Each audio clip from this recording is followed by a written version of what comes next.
তারা কোথায়? তারা কোথায়? তারা তো কেউ নেই। এখন আমি রাজা। বলে আচ্ছা, বলো বলক দেশের বাদশা, আপনি বলছেন এটা মুসাফির খানা নয়, এটা আমার রাজ সিংহাসন। ও বলক দেশের বাদশা, যেমন মুসাফির খানায় একজন মুসাফির আসে, আর একজন মুসাফির চলে যায়, আবার একজন মুসাফির আসে, আবার একজন চলে যায়, ঠিক ওই রকম একজন রাজা হয় আর একজন মারা যায়, আবার একজন রাজা হয় দুনিয়া ছেড়ে চলে যায়, আবার একজন রাজা হয় দুনিয়া ছেড়ে চলে যায়। চিরস্থায়ী কেউ রাজা থাকে না, চিরস্থায়ী কেউ রাজত্ব করতে পারে না। ও বলক দেশের বাদশা, রাজত্ব তো ওখানে, মরণের পরে আল্লাহ যে জিন্দেগি দেবে, মরণের পরে একটা জিন্দেগি আছে, ওই জিন্দেগিতে আপনি যদি রাজত্ব পান, ওই রাজত্বর কোনোদিন শেষ না। এ জান্নাতীরা কেউ মরবে? কথা বলুন, জান্নাতীরা মরবে? জান্নাতীরা বুড়ো হবে? বুড়ো হবে না, মরবে না, চামড়াও কচকাবে না, চুলও পাকবে না, জওয়ান তো জওয়ানই থাকবে, মৃত্যু কোনোদিন তাদের স্পর্শ করবে না, মৃত্যু তাদের হবে না। তো মুসাফির বলছে রাজত্ব তো মরণের পরে যে রাজত্ব, ওটা আসল রাজত্ব, এ কিসের রাজত্ব? আপনি বলছেন রাজ সিংহাসন, বলেই মুসাফির গায়েব। বলুন সুবহানাল্লাহ। तो साधारण मानुष नहीं बाबा, समझने वाले को इशारा में काफी। बोले ए उजीर एक बार डाको, मुसाफिर के एक बार डाको, मुसाफिरेर संगे दुटो कथा बोलते चाই। बाबा मुसाफिर देखा যায় না। आज একটু চিন্তা করুন তো, গাজী মুবারক স্যার রহমাতুল্লাহ আলাইহির এই মাহফিলে বসে আমার সাবির ভাই বড় মোহাব্বত করে ভালোবেসে প্রতি বছর না এই বছরও সাজিয়েছে, আমায় খুব ভালো লাগছে। আল্লাহ তাকে আরো বড় করুক, বলুন আল্লাহুম্মা আমিন। এই মাহফিলে বসে ভাবুন, এই আমাদের জীবন, গাড়ি কিনছি, বাড়ি করছি, একতলা করছি, দুতলা করছি, গাড়ি বাড়ি রংচঙে চকচকে করছি, এই জীবন কি চিরস্থায়ী জীবন? একদিন আপনার চোখ বন্ধ হবে, এ কথা ভাবেননি? আমার মরণ আসিবে কখন কেউ তো জানে না, কেউ জানি কবে হবে কেউ জানি না। আমি মরে গেলে তোমরা আমায় ভুলে যেও না। ভুলে যাবে? মনে থাকবে? গাজী মুবারক স্যার রহমাতুল্লাহ আলাইহির মাহফিলে এসেছিল, আর কেউ মনে রাখবে? নপাড়া গ্রাম থেকে এসেছিল, মনে থাকবে না? দুদিন চার দিন, তারপরে সব ছেলে মেয়ে সবাই ভুলে যাবে। আমি মরে গেলে তোমরা আমায় ভুলে যাবে না, আমার মরণ আসিবে কখন কেউ তো জানে না। আল্লাহুম্মা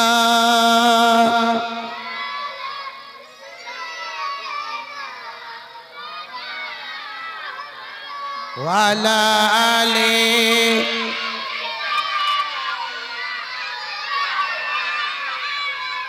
এই দুনিয়া সারা জীবন থাকা যাবে না। আপনারা থাকবেন নাকি সারা জীবন? কেউ? আমি থাকবো? কেউ থাকবে না। এই দুনিয়া সারা জীবন থাকা যাবে না, অন্ধকার কবর আমার আসল ঠিকানা, অন্ধকার কবর আমার আসল ঠিকানা। সবাই রেখে আমায়, সবাই রেখে আমায় চলে যাবে, সঙ্গী হবে না আমার মরণ আসিবে কখন কেউ তো জানে না। আল্লাহুম্মা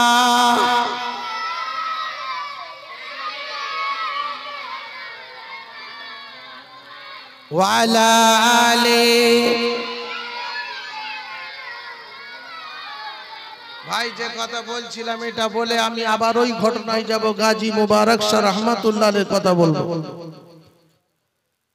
আল্লাহর ওলি মুসাফির দেখতে পেল না।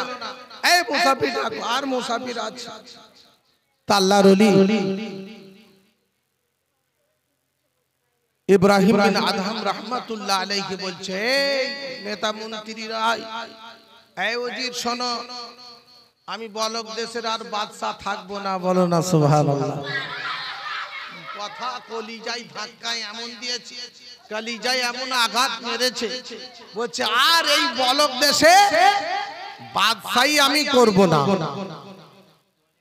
তোমরা কাগজপত্র বুঝে নাও, দেশের সম্পদ তোমাদের হাতে তুলে নাও, দেশের সম্পদ গুলো বুঝে নাও।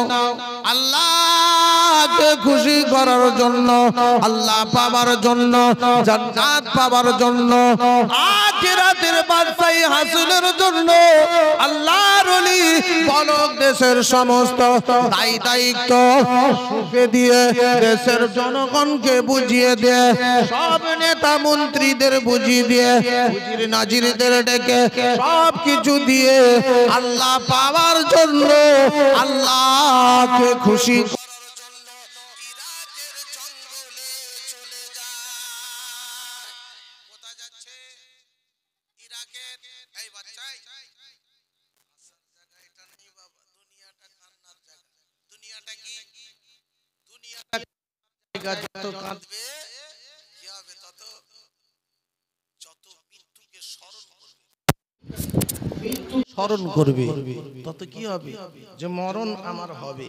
এই মরণকে যত স্মরণ করবে গুনাহ থেকে বাঁচবে। ঠিক না ভুল? আর যত হাসি ঠাট্টা আমোদে থাকবে কবর ভুলে যাবে, হাসর ভুলে যাবে, মিজান ফুলসিরাত ভুলে যাবে, দুনিয়ার প্রেমে পাগল হবে। শয়তান গোল দেবে। দেবে কি দেবে না? শয়তান গোল দেবে।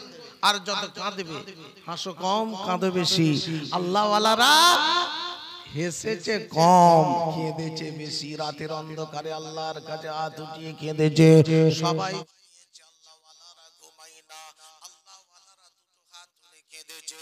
সেই আল্লাহ ওয়ালাদের কথা, সেই ওলিদের শান হবে, আর সেই ওলিদের কথা হবে বাবা। এই মজলিসে কোনো হাসি চলবে না, এই মজলিসে আদব রক্ষা করে বসলে গাজী মুবারক শাহ রহমাতুল্লাহ খুশি হয়ে যাবে। আর মদিনা শরীফ থেকে আমার নবী, আপনার নবী খুশি হয়ে যাবে। কারবালার মাস চলছে। কারবালায় ইমাম হুসাইন রাদিয়াল্লাহু তাআলা আনহুমা শহীদ হয়েছেন। ইমাম হুসাইন, ইমাম হাসান রাদিয়াল্লাহু তাআলা আনহু খুশি হয়ে যাবে। আমার ভাইরা কোথায় গেলেন? ইরাকের জঙ্গলে।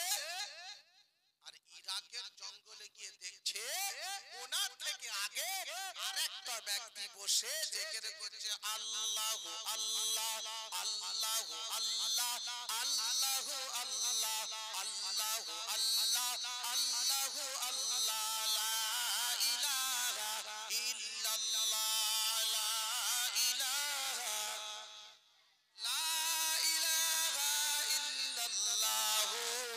মুহাম্মাদুর রাসূলুল্লাহ। আল্লাহর ওলি গিয়ে দেখছে আরেকজন দেখে মশগুল, চোখ বন্ধ করে আল্লাহর ওলি ইব্রাহিম বিন আদহাম রাহমাতুল্লাহ আলাইহি গিয়ে বসে গেলেন। হবে না সুবহানাল্লাহ? কি ছাড়লো? বলক দেশের রাজত্ব ছেড়ে দিয়ে ইরাকের জঙ্গলে বসেছে, আল্লাহর জিকির করছে। তো কি হলো? জিকিরের পরে জিকির যখন বন্ধ হলো, যিনি ওনার থেকে, হুজুরের থেকে আগে যিনি জিকির করছে তানার জন্য আল্লাহ পাকের ফেরেশতা জান্নাত থেকে জান্নাতি খাবার নিয়ে এসে হাজির করেছে। জান্নাতি খাবার হাজির করেছে। হুজুর আপনি খানা খান। কিন্তু আল্লাহর ওলি ইব্রাহিম বিন আদহাম রাহমাতুল্লাহ আলাইহি গিয়েছেন, ওনার কিন্তু জান্নাত থেকে খাবার আসেনি। 6 মাস আগে থেকে যিনি জিকির করছে তার জন্য জান্নাতি খাবার এসেছে। তো যিনি আগে থেকে ইবাদত করছেন দেখেন তানারা কেমন ছিলেন। আমরা তো খাই পাশাপাশি, মানুষ থাকলে মুখ ঘুরিয়ে খেতে বসে যায়। আল্লাহর নবী যেটা শিক্ষা দিয়েছে সেই নবীর তরিকা অনুযায়ী চলেছেন তার আল্লাহর ওলিরা। আসেন আমরা দুইজনে খানা মিলে মিশে খাই, বলুন সুবহানাল্লাহ। এই দুজন কেন, ওই জান্নাতি খানা যদি 10 জন খাই শেষ হবে না, চিল্লে বলুন সুবহানাল্লাহ। আল্লাহর ওলি বলছে ভাই আমি তো খাবো না। কেন খাবে না? বলে যে আল্লাহ তোমার জন্য জান্নাত থেকে দিতে পারে সেই আল্লাহ কি আমার জন্য দিতে পারে না? কথা বলুন, আরে হ্যাঁ না বলুন। যে আল্লাহ তোমার জন্য দিতে পারে সে আল্লাহ আমারও জন্য দিতে পারে। আমি খানা খাবো না, আমি বলক দেশের বাদশাহী ছেড়ে দিলাম, রাজ সিংহাসন ছেড়ে দিয়ে, রাজত্ব ছেড়ে দিয়ে ইরাকের জঙ্গলে হাজির হলাম। আমার আল্লাহ যতক্ষণ না আমার জন্য খাবার পাঠায় আমি বলক দেশের বাদশা ততক্ষণ পর্যন্ত রোজা রাখবো। কি রোজা বাবা? এটা নফল রোজা। সেহরি কি করবে, ইফতার কি করবে, কিছুই তো খাবার নাই। আল্লাহর ওলি সাহরির ওয়াক্তে একটু পানি, ওটা সেহরি খাওয়া হলো। মাগরিবে যখন আজান হয় আমরা কত রকমের ফল খাই। আমাদের বাচ্চারা মসজিদে সব ফল খেতে পারে না, ফেলা যায়। ছোলাগুলো নষ্ট হয়, শসাগুলো নষ্ট হয়, কত রকমের খাবার নষ্ট হয়। আর আল্লাহর ওলি রোজা রাখছে, ফজরের আগে সেহরির ওয়াক্তে একটু পানি, মাগরিবের আযানের পর যেমন আমরা মুখে পানি দিয়ে ইফতারি করি, মাগরিবের সময় একটু পানি, এটা হলো ইফতারি, ওটা হলো সেহরি। এই দুই টাইম শুধু পানি খায়, শুধু আল্লাহর জিকির করে, আল্লাহর ইবাদতে মশগুল।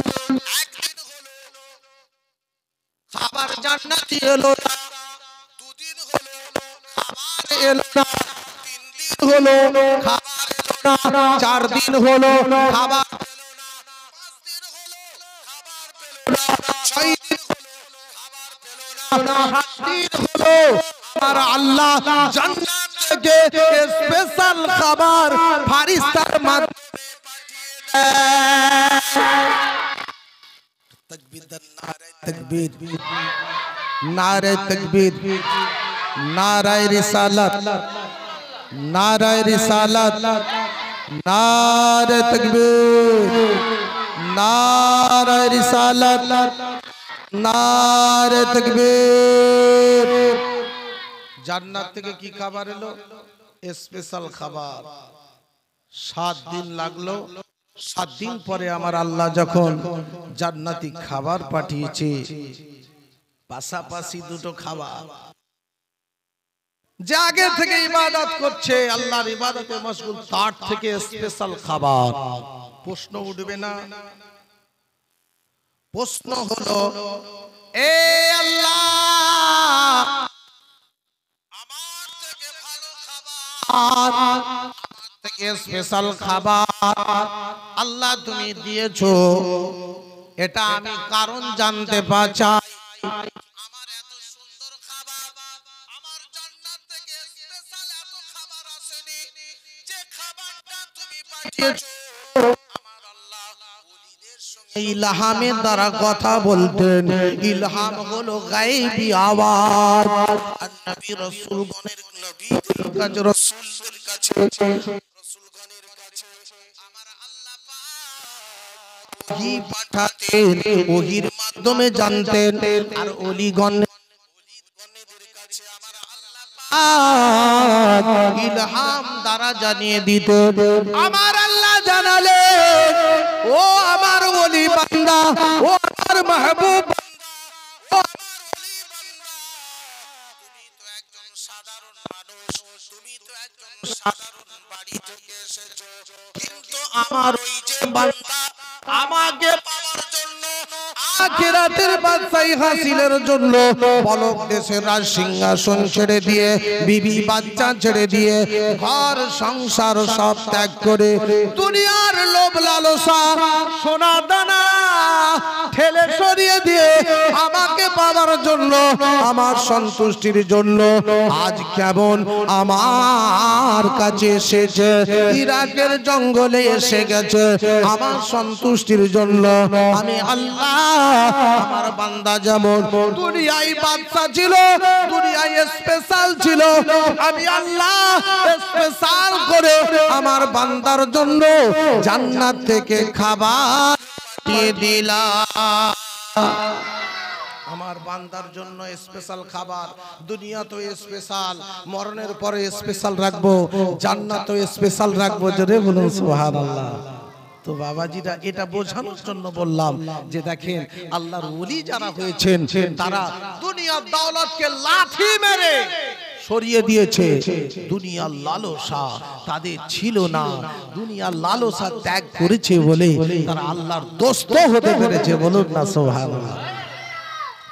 গাজী মোবারক শাহ রহমাতুল্লাহ আলাইহি জানার স্মরণে আজকে মাহফিল। বাবা হুজুর একটা মসজিদ বানাবেন, একটা মসজিদ নির্মাণ, মসজিদ নির্মাণের জন্য বেরিয়ে গেলেন। সহজে তারা ওলি হয়, দ্বীনের অনেক মেহনত তাদের করতে হয়েছে।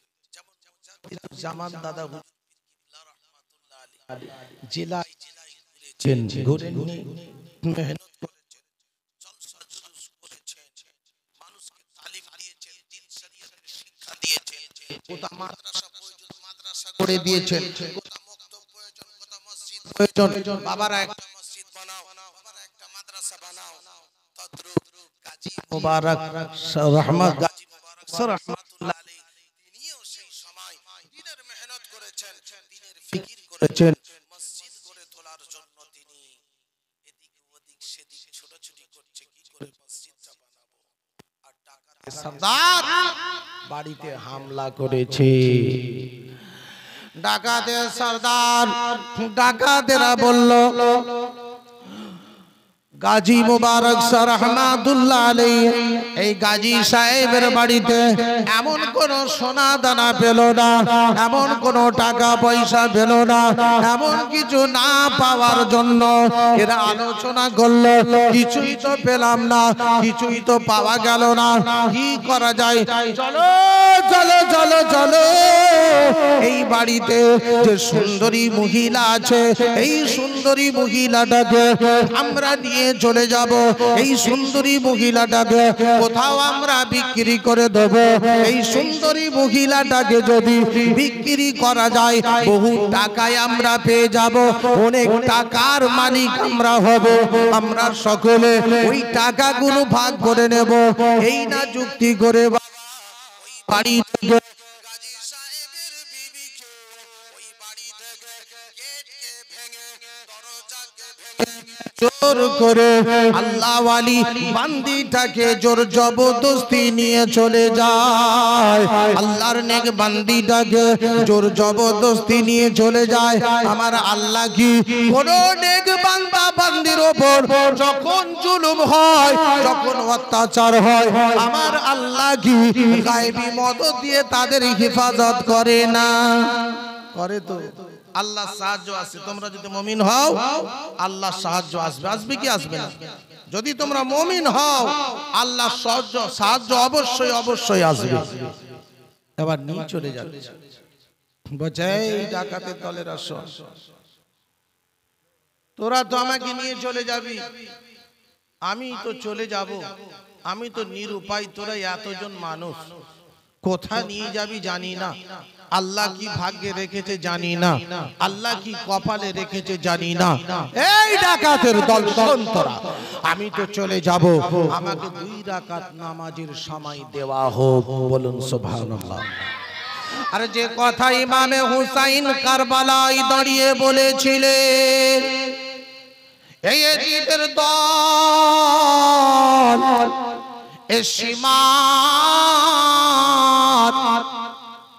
আমার গর্দান জুদা করার আগে আমি ইমামে হুসাইনকে 2 রাকাত নামাজের সময় দিয়ে দাও। ওই কথা বলছে এই ডাকাতের দলেরা আমাকে নিয়ে যাবার আগে 2 রাকাত নামাজের সময় দিয়ে দাও। এরা ছিল নামাজের পাগল, মনে নেই? আল্লাহর নবী সাহাবী তানাকে যখন দস্যু ডাকাত নিয়ে জঙ্গলে ফাঁসালো, বলে তোর মুন্ডু কাটবো, তোর সব টাকা পয়সা মাল যা আছে সব নেব। আল্লাহর নবী সঙ্গী কি বললেন? রে ডাকাত, 2 রাকাত নামাজের সময় দাও। বলছে নামাজ তোমার আগে ওরাও 3 জন নামাজ পড়েছিল, হাই ওদের মুন্ডু পড়ে আছে, দেখো মুন্ডু ধর থেকে আলাদা করছি, তোমারও করবো, তুমি নামাজ পড়ো। তো নামাজ পড়ছি, 1 রাকাত হয়ে গেছে, 2 রাকাত হয়ে গেছে, সেজদায় পড়ে কাঁদছে, আল্লাহ উঠলেই আমার গর্দান আলাদা করবে, মাল তো নেবে, জীবনের মতো আমি শেষ হব।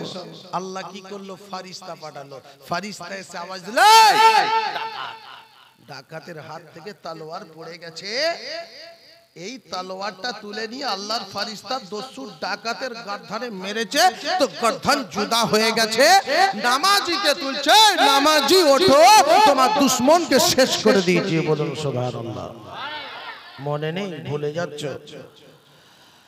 গাজী সাহেবের বিবি বললেন, এই দস্যু ডাকাতের দলেরা তোমরা আমাকে 2 রাকাত নামাজের সময় দাও, আমি 2 রাকাত নামাজ পড়ি, আমার আল্লাহর সঙ্গে একটু কথা বলি।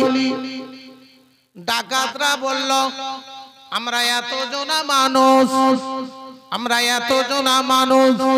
2 রাকাত নামাজ পড়ে যাবে কোথা? আমরা তো ঘিরে দাঁড়িয়ে থাকবো, আমরা ডান দিকে বাম দিকে পেছনে দাঁড়িয়ে থাকবো, ওকে নামাজের সময় দাও। ওযু বানিয়ে নিলেন, নামাজে দাঁড়িয়ে গেলেন। বাবা বিপদগ্রস্ত যখন হবে, ও যখন তোমাকে ঘিরে দেবে, ওই সময় তুমি সূরা ইয়াসিন পড়ো। তাহলে ফজরে নয়, বিপদের সম্মুখীন হয়েছে, বিপদ নেই, ডাকাতরা তুলে নিয়ে পালাচ্ছে, স্বামী নাই ঘরে, আল্লাহর নামাজে দাঁড়িয়ে সূরা ইয়াসিন পড়ছে। বলুন সুবহানাল্লাহ। কে যেন মাথার উপরে দাঁড়িয়ে এইভাবে পাখা দিয়ে আল্লাহর নেক বান্দিকে হাওয়া করছে। বলুন না সুবহানাল্লাহ। এ আমার মায়েরা, বেটিরা, তোমরা যদি নেককার হও, তোমাদের শান, তোমাদের মান আল্লাহ বাড়াবে। জোরে বলুন।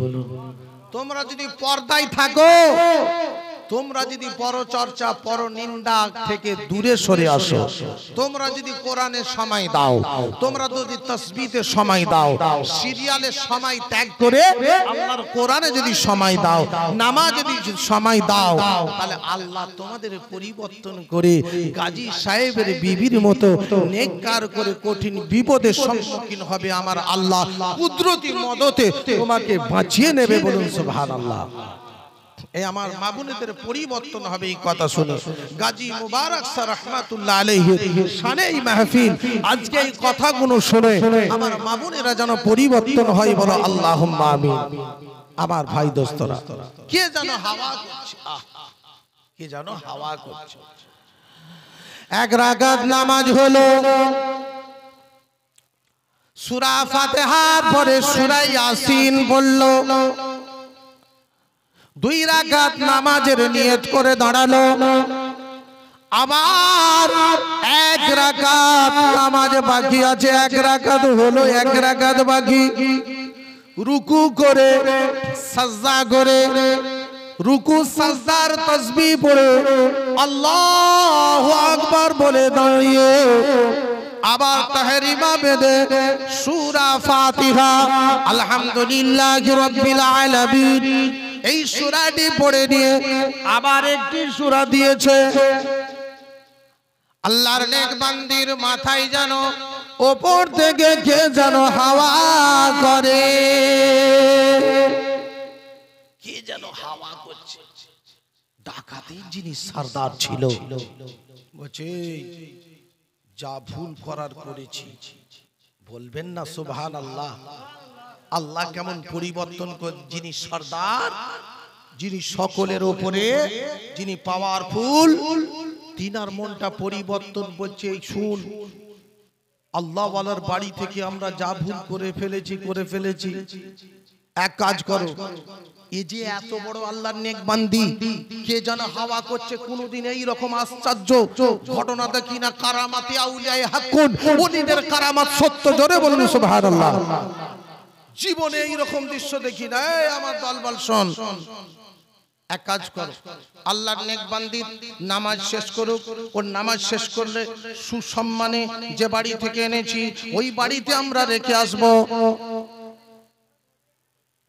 ডাকাতের দলবলগুলো বলছেন না, বুঝতে পেরেছি, তোমার টাকার লোভ বেশি হয়েছে, তুমি অন্য দিনে নিয়ে যাবে, টাকাটা একা নেবে, আমাদের ভাগ দিতে হবে বলে কথা ঘোরাচ্ছ। না না না, আমরা এই বান্দিকে নিয়ে যাব, নেককার ফেককার বুঝি না, ভালো মন্দ বুঝি না, আমাদের টাকা দরকার। লোভে হয় পাপ, পাপে হয় মৃত্যু, আমরা নিয়ে যাব। ডাকাতের যিনি সরদার বলো, আমি তোদের নিয়ে যেতে দেব না। রাস্তার মাঝে ঝগড়া শুরু হলো, রাস্তার মাঝে মারপিট শুরু হলো। সরদার বলছে ফিরিয়ে দেব, যেখান থেকে এনেছি ওখানে ফিরিয়ে দেব।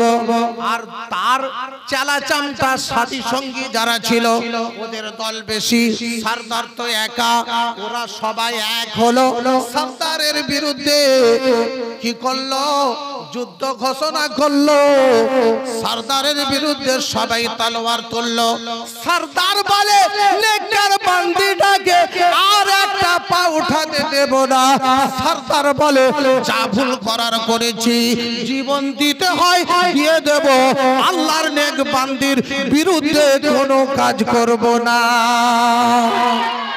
নারায়ে তাকবীর, নারায়ে রিসালাত, নারায়ে রিসালাত।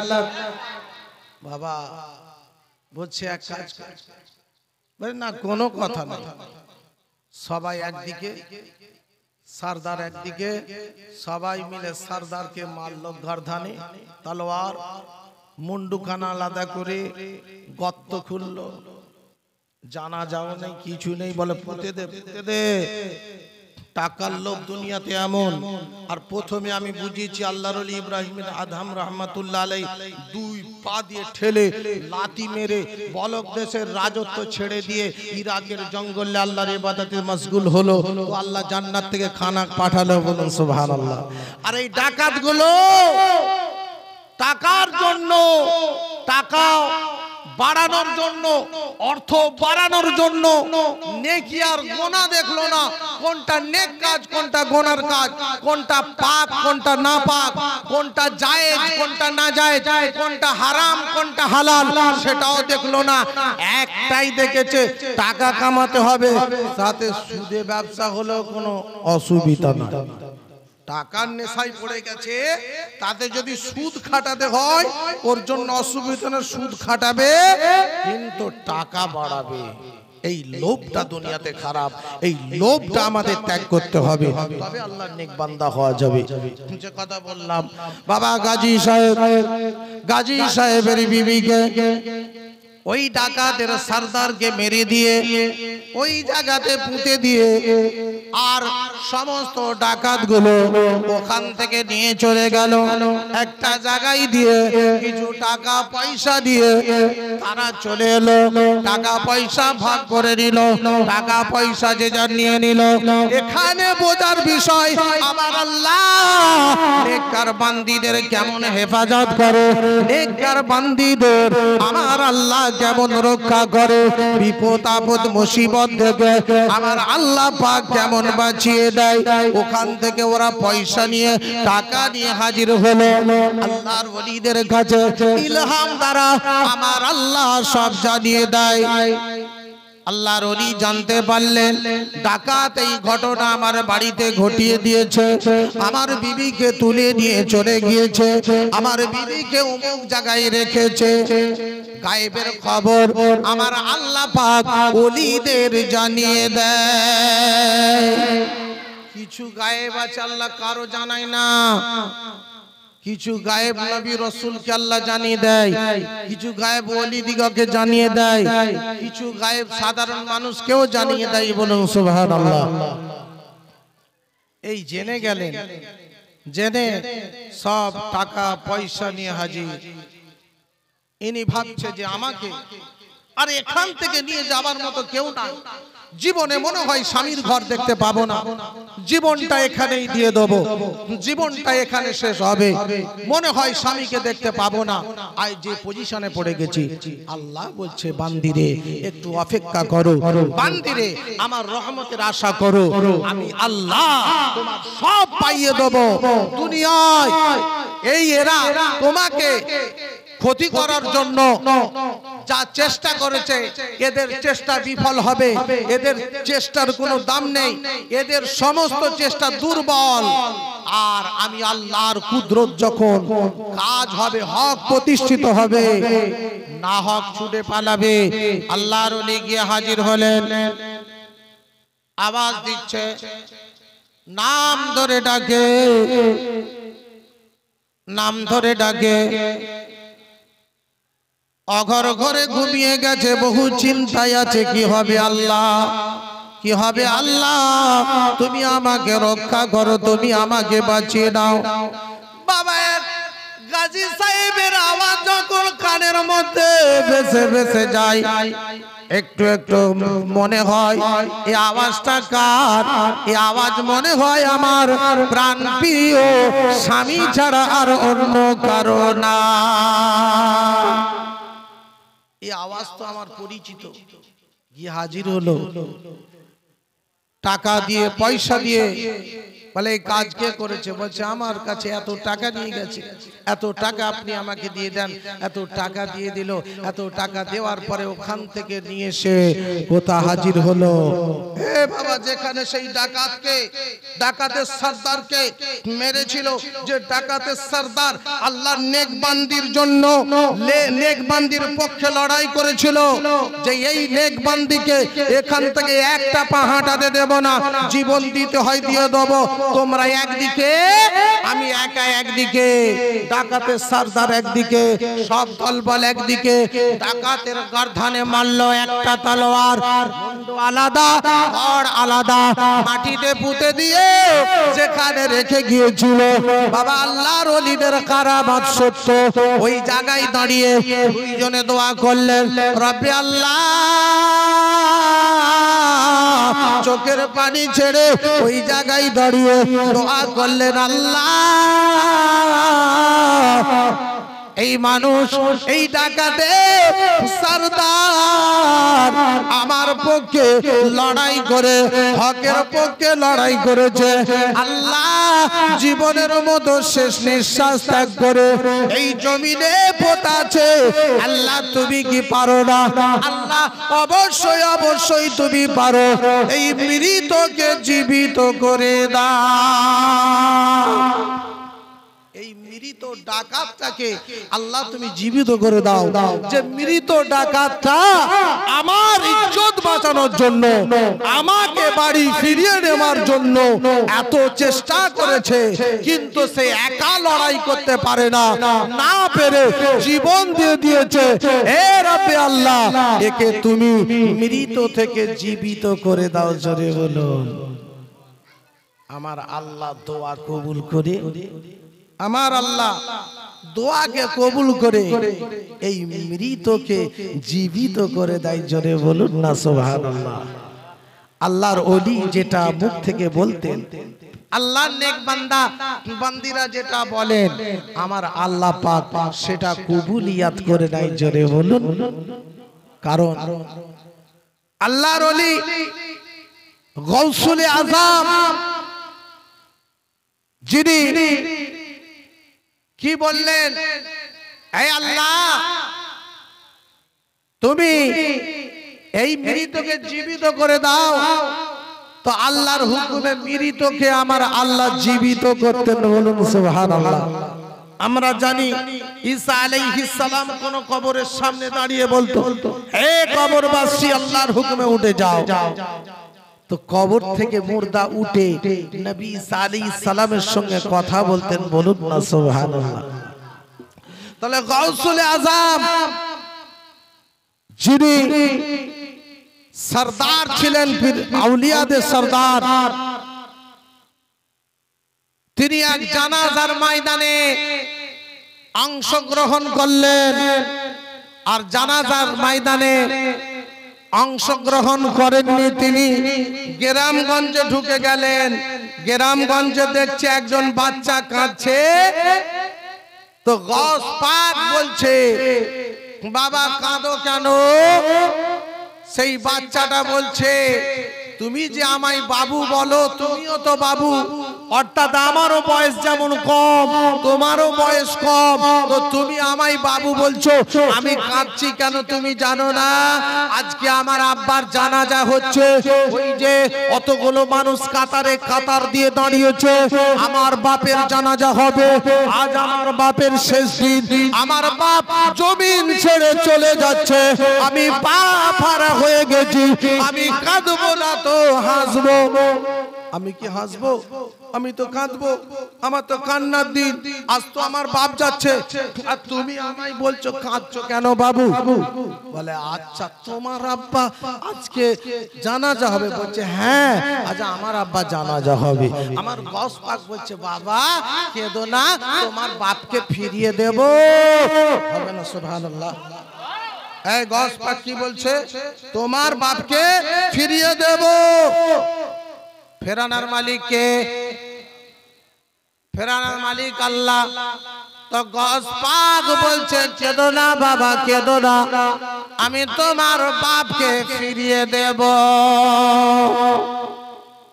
ঠিক আছে, চলো, এখানে থাকলে হবে না। আর গস পাকের যিনি বাপ ছিলেন, বাবা বাগদাদের বড় মসজিদের ইমাম।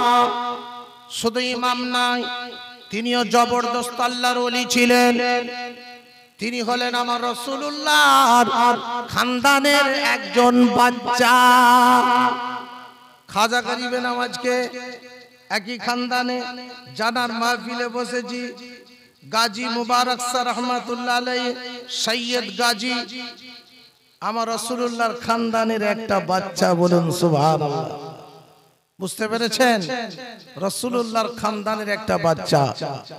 খাজা গরিবে নওয়াজ আজমিরি সঞ্জার রহমাতুল্লাহ আলাইহি 40 জনের তার সঙ্গী নিয়ে এসেছিলেন। তারা কথা, তারা সব ভারতের জমিনে ছড়িয়ে আছে। বলুন সুবহানাল্লাহ।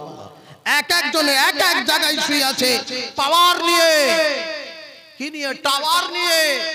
টাওয়ার দিচ্ছে, টাওয়ার দিচ্ছে, এক এক জায়গায় টাওয়ার নিয়ে শুয়ে আছে। বাবা কেউ এই জেলা ওই জেলা করে तमाम ভারতে তারা 40 জন 40 দিকে ছড়িয়ে গেছে। বাবা বাবারা বলছে চলো আমি ফেরাবো। গাউস পাকের বাপকে বলছে, আব্বা কি হয়েছে বাবা? আপনি জানাজা পড়াবেন না কেন? বাবা জানাজা কেন পড়াবো না? বলছে আব্বা আপনি জানাজা পড়াবেন না।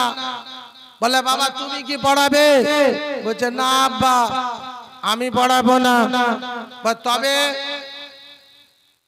বলে আব্বা ওই যে ছেলেটা কাঁদছে, 7 বছরের বাচ্চা, খুব কাঁদছে আব্বা, আমার সহ্য হয় না, আমি সহ্য করতে পারি না। আমি ওই ছেলেটাকে কথা দিয়েছি, কেঁদো না, কেঁদো না, তোমার বাপকে ফিরিয়ে দেবো। জোরে বলুন, কেঁদো না, চোখের পানি ফেলো না, তোমার বাপকে আমি ফিরিয়ে দেবো। আব্বা আপনি জানাজা পড়াবেন না। বাবারে আল্লাহর ওলিদের একটা শক্তি দিয়েছিল, আলাদা শক্তি, আলাদা পাওয়ার, আলাদা ক্ষমতা। আল্লাহর ওলিকে আমার আল্লাহ কি পাওয়ার দিয়েছিল? বাঘ যে ছেলের সঙ্গে কথা বলেছিল, আবু সালে মুসা জঙ্গি রাহমাতুল্লাহ আলাইহি বলেছিলেন, এই ছেলে আমার সাধারণ কোনো ছেলে হতে পারে না, এ আমার পাওয়ারফুল ছেলে। পাওয়ারফুল ছেলে যখন বলে আব্বা জানাজা পড়াবেন না, জানাজা পড়াবেন না, থমকে গেলেন। কি বলে বেটা, আমার বেটা তো সাধারণ বেটা নয়, আমার বেটা তো সাধারণ বেটা নয়। কি করে আব্বা জান জানাজা পড়াবেন না, বাবা রুহানি হালতে, রুহানি হালতে, বাবা রুহুর জগতে। এই জগৎটা আলাদা আর রুহুর জগৎ আলাদা।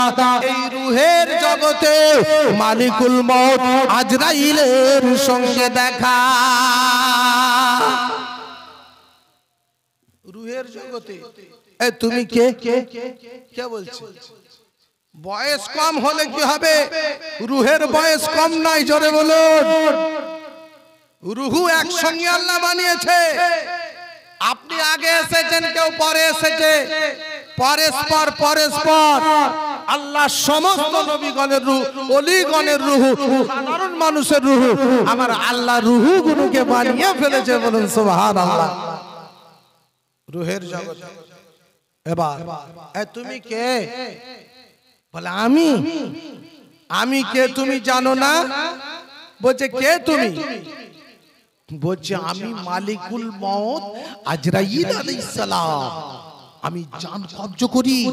আল্লাহ যখন হুকুম হয় তখন আমি মায়ের কোল থেকে বাচ্চাকে কেড়ে নিই, বাচ্চাদের থেকে মা বাপকে কেড়ে নিই, জওয়ান হোক বুড়ো হোক দেখি না।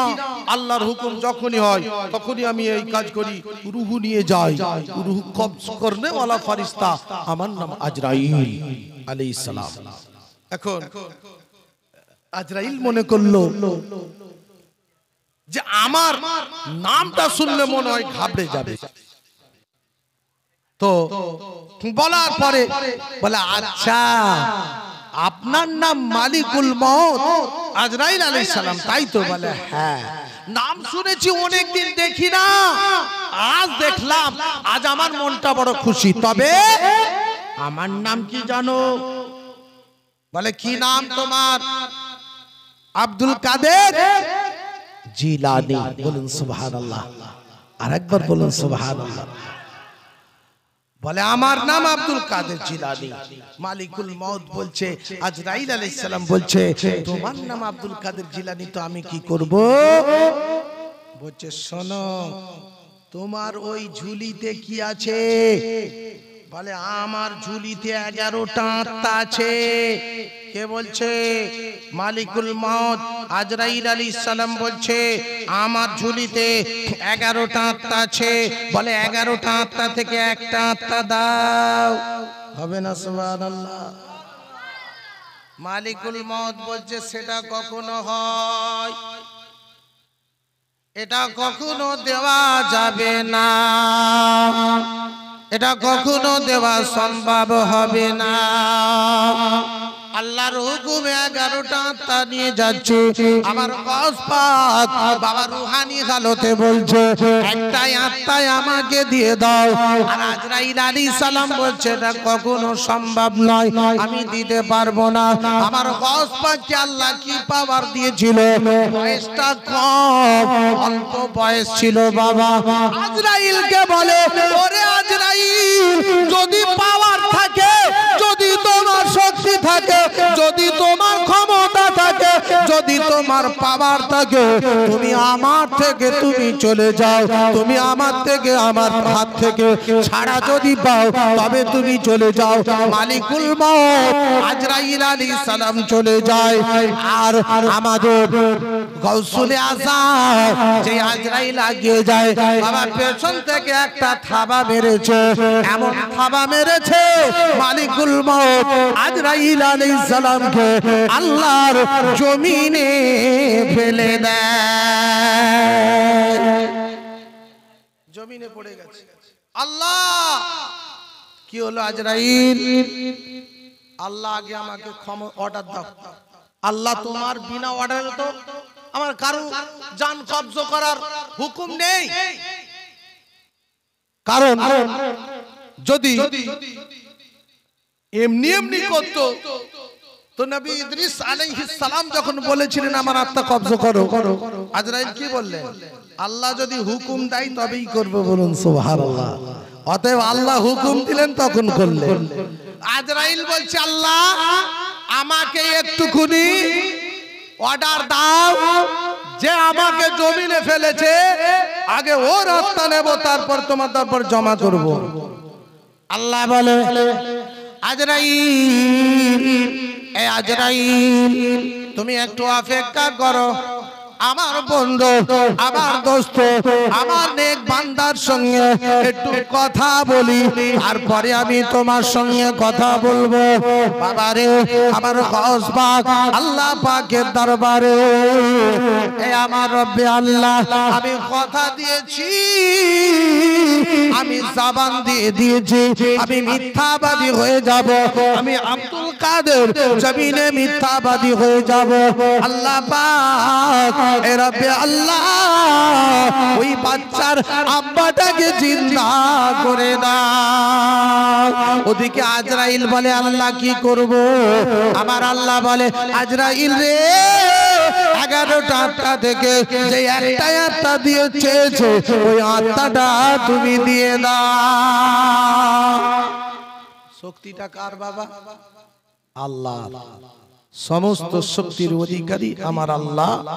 তবে আল্লাহ এক একজন নবী, এক একজন রাসূল।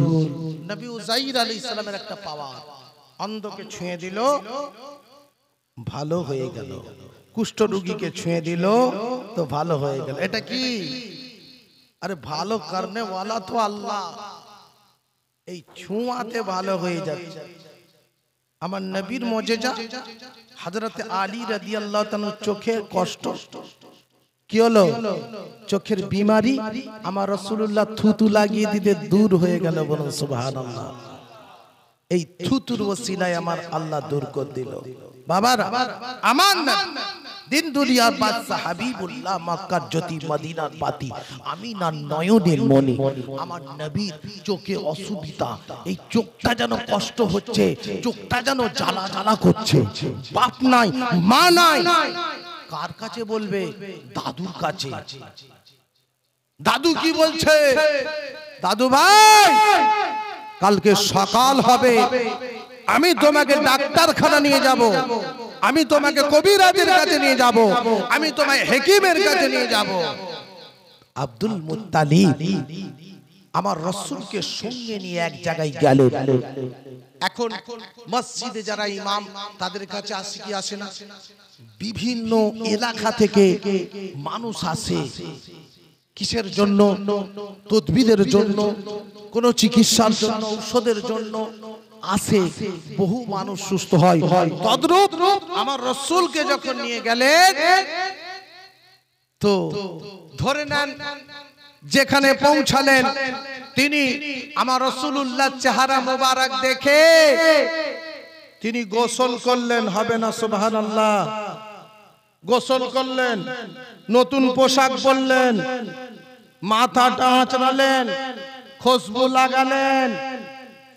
আধ ঘন্টা দেরি হয়ে গেল। আধ ঘন্টা দেরি পরে বেরিয়ে এলো আব্দুল মুত্তালিব। আধ ঘন্টা ধরে বসে আছে আমার রাসূলুল্লাহকে নিয়ে। আধ ঘন্টা পরে এসে বলে এটা কে? বলে এটা আমার পোতা। জোরে বলুন। বলে এনার কি আব্বা আছে? বলছেন না। এনার আব্বার নাম কি? আব্দুল্লাহ। বলে হ্যাঁ, এনার আব্বার নাম আব্দুল্লাহ। এই আমার কনিষ্ঠ পুত্র, ছোট বেটার একটা মাত্র বেটা, বাপ নাই মা নাই, তাই চোখের অসুবিধা, নিয়ে এলাম। কি বললো জানলে? ও আব্দুল মুত্তালিব, যখন এই বাচ্চাটাকে নিয়ে আমার দরবারে হাজির করেছো, আমার ঘর বাড়ি বারান্দা সব কিছু ভূমিকম্প হলে যেমন দলদল দলদল করে কাঁপে, পুরো মহল্লাটা দলদল করে আমার ঘর বাড়ি কাঁপছে। আমি বুঝতে পারলাম আব্দুল মুত্তালিব যাকে সঙ্গে এনেছে ইনি কোনো সাধারণ মানুষ হতে পারে না, কোনো সাধারণ ছেলে হতে পারে না। ইনি হলেন আখিরি জামানার নবী, নবী মুহাম্মদুর রাসূলুল্লাহ সাল্লাল্লাহু আলাইহি সাল্লাম। ও আব্দুল মুত্তালিব, দেরি করো না, দেরি করো না।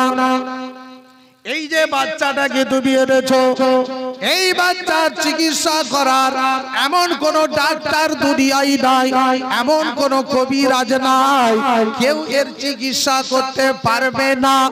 তখন বলে আমার পোতা কি কষ্ট পাবে, আমার পোতার চোখ কি ভালো হবে না, বাপ নাই মা নাই, যা হয় আমাকে বলে। চোখের পানি ছেড়ে দিয়ে জিজ্ঞাসা করে উপায়টা কি বলো, ও কবিরাজ, ও তদবির কারক, ও চিকিৎসা কারক, একটা বার আমাকে বলে দাও। ওই সময় বলেছিল ও আব্দুল মুত্তালিব এখান থেকে দিয়ে চলে যাও, বাড়ি পৌঁছে যাও, দেরি করো না, সময় এখানে কাটাবে না। এই তোমার পোতাটাকে বাড়িতে নিয়ে গিয়ে এই পোতার জাবানের থুতুটা দিয়ে তোমার পোতার দুটো চোখে লাগিয়ে দেবে, আমার আল্লাহ দুটো চোখ ভালো করে দেবে।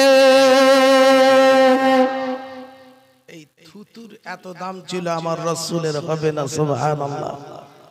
এই থুতু পচা কুয়া, যার পানি দুর্গন্ধ, আমার রাসূল থুতু ফেলে দিয়েছে, তো সেই কি হলো, ওই পানি কি আমার আল্লাহ খুশবু বানিয়ে দিল, বলুন না সুবহানাল্লাহ।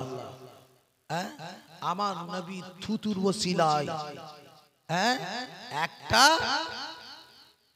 খাসি বা ছাগল আর 5 কিলো জবের আটা হাজার মানুষ খেয়েছে, শেষ হয়নি, বলুন না সুবহানাল্লাহ।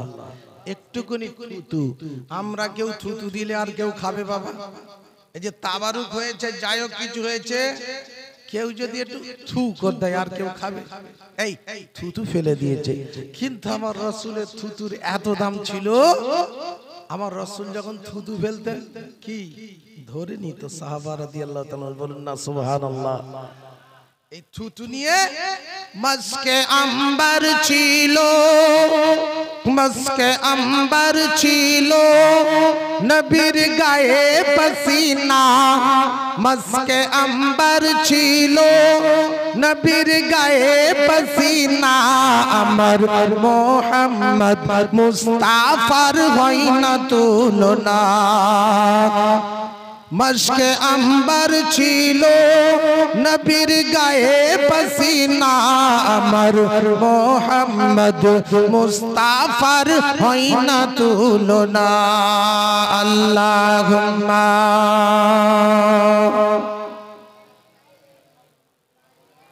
ওয়ালা আলি সাইয়্যিদিনা। হাসলে নবী খেলতো হীরা, হাসলে নবী খেলতো হীরা, ঠোঁটের মাঝখানে আর পাগল হতো হুরবালারা নবীর দর্শনে, হবে না সুবহানাল্লাহ।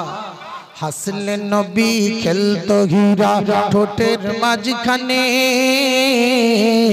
আর পাগল হতো হুরবালারা নবীর দর্শনে।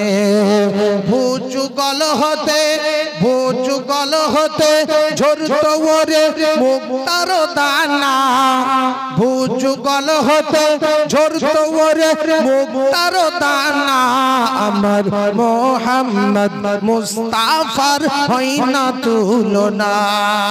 আল্লাহুম্মা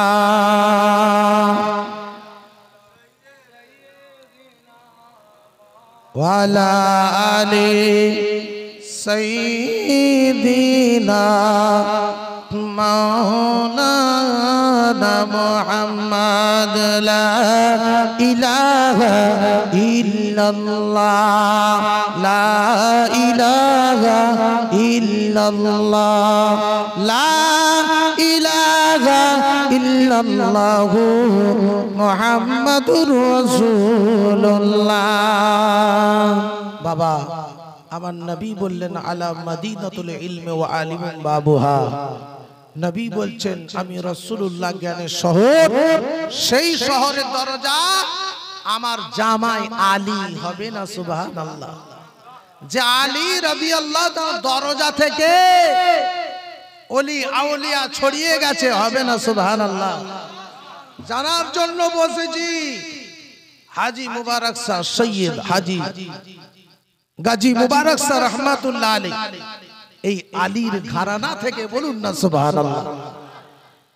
এই আলীর ঘরানা থেকে খাজা গরিব নওয়াজ আজমেরি সঞ্জারি রহমাতুল্লাহ আলাইহি, এই আলীর ঘরানা থেকে গৌসুল আজম জানার কথা এতক্ষণ বললাম, এই আলীর ঘরানা থেকে ফাতে আলী ওয়াইসি রহমাতুল্লাহ আলাইহি, এইভাবে অগণিত ওলিয়া উলিয়া এই আলীর ঘরানা থেকে ছড়িয়ে গেছে।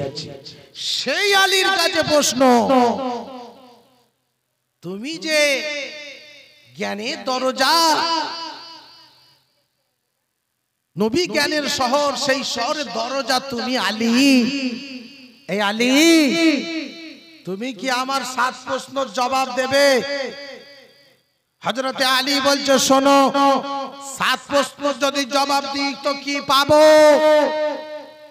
ইহুদি বলছে আলী কি পাবে মানে? 7 প্রশ্নের যদি জবাব দাও আমি ইহুদি কথা দিলাম কালেমা তো পড়বো, ঈমান তো আনবো, আলী তোমার মুরিদ হয়ে যাব। সুবহানাল্লাহ হলো না একবার? এই আলী তোমার মুরিদ হয়ে যাব, আমি কালেমা তো পড়বো। নবী বললেন আলা মদিনাতুল ইলমি ওয়া আলিমুম বাবুহা, নবী জ্ঞানের শহর, সেই শহর দরজা হযরতে আলী রাদিয়াল্লাহু তাআলা। হযরতে আলী বলেই ফেলো, বলেই ফেলো। বলছে আলী বলো তো, পৃথিবীর প্রথম মানুষকে, এই আমরা জানি না, সবাই তো জানি, এই পৃথিবীর প্রথম মানুষকে কাকে আল্লাহ প্রথম নবী করে বলুন, মানুষ করে বলুন পাঠিয়েছে? প্রথম কাকে পাঠিয়েছে? পৃথিবী বলুন, জান্নাতে বলুন, হযরতে আদম আলাইহিস সালাম। মনে পড়েছে না? মনে আছে। এরপর নারীদের মধ্যে আমাদের মা কে? হাওয়া আলাইহিস সালাম।